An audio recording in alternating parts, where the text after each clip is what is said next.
Title: The Benefits of NOFAP and Semen Retention. A Personal Journey. Introduction: Improvement Pill.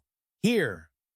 When I first started my NOFAP journey, I documented my experiences in a journal. I had amazing streaks where I not only abstained from porn and masturbation, but also from ejaculation. Mainly because I was single. I recorded all the benefits I experienced along the way. With No Nut November approaching, I decided to revisit my old journal entries to share the benefits I noticed throughout this journey. My hope is that this will motivate and inspire some of you to take on this challenge. It genuinely changed my life, and I believe it can do the same for you if you give it a try.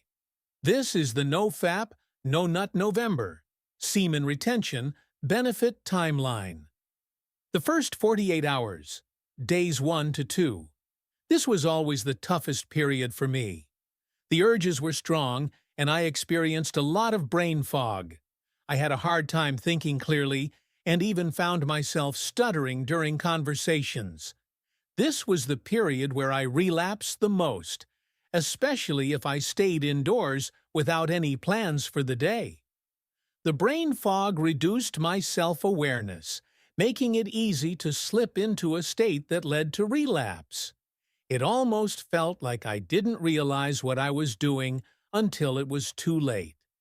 The only benefit I noticed during the first 48 hours was a gradual increase in mental clarity as the brain fog started to fade. My most effective strategy during this time was to get out of the house, whether it was going to the gym, meeting a friend, running errands, or working at a local cafe. Staying active and outside helped me avoid relapse. Days 3 to 4. The next 2 days came with noticeable benefits. The most apparent was a significant boost in self-esteem.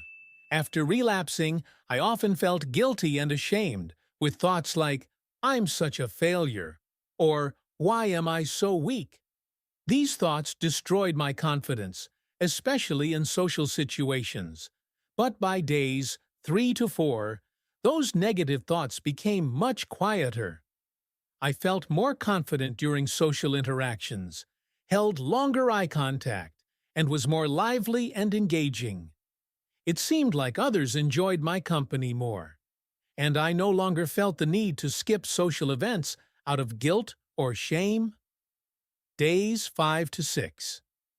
Around this point, my energy levels started to rise noticeably. It became easier to jump out of bed and get the day started.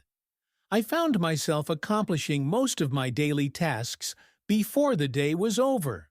When I was in periods of relapse, I struggled to stick to good habits like meditation, reading, and going to the gym. But by days 5 to 6, I actually wanted to educate myself, lift weights, and improve my mental strength. My self-esteem continued to grow, and I felt proud of the things I was able to accomplish each day. Day 7. Day 7 is a very special day with highly noticeable benefits. A Chinese study found that on day 7 of abstaining from ejaculation, testosterone levels spiked to 145% of baseline levels. And let me tell you, this extra testosterone is definitely noticeable. I didn't feel more aggressive or hot-headed, as some might expect.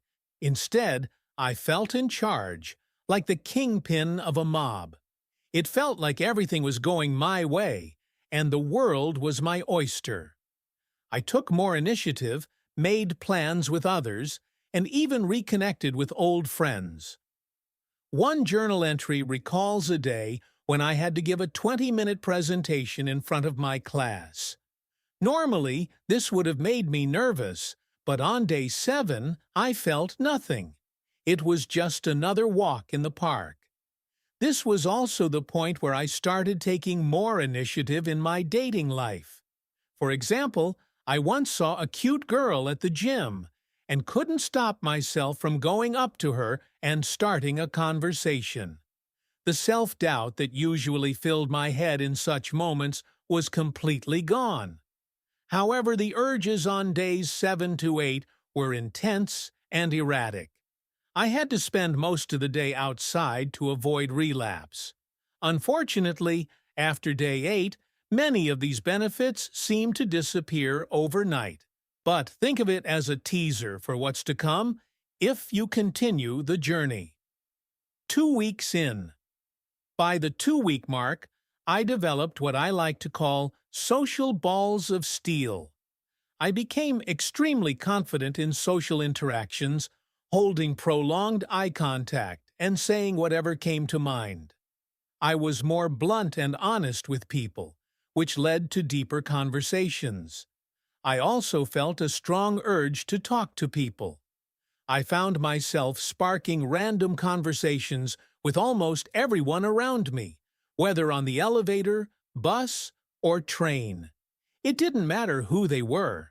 If they were near me, I was going to start a conversation. 1 month in. At the 1-month mark, the mental clarity was crystal clear. I didn't know what being smooth was like until I reached this point. My wit and mental agility were at their peak. I could go on 40-minute monologues without pausing to think about what to say next. I became an expert at flirting, having deep conversations with strangers, and responding instantly to anything thrown my way.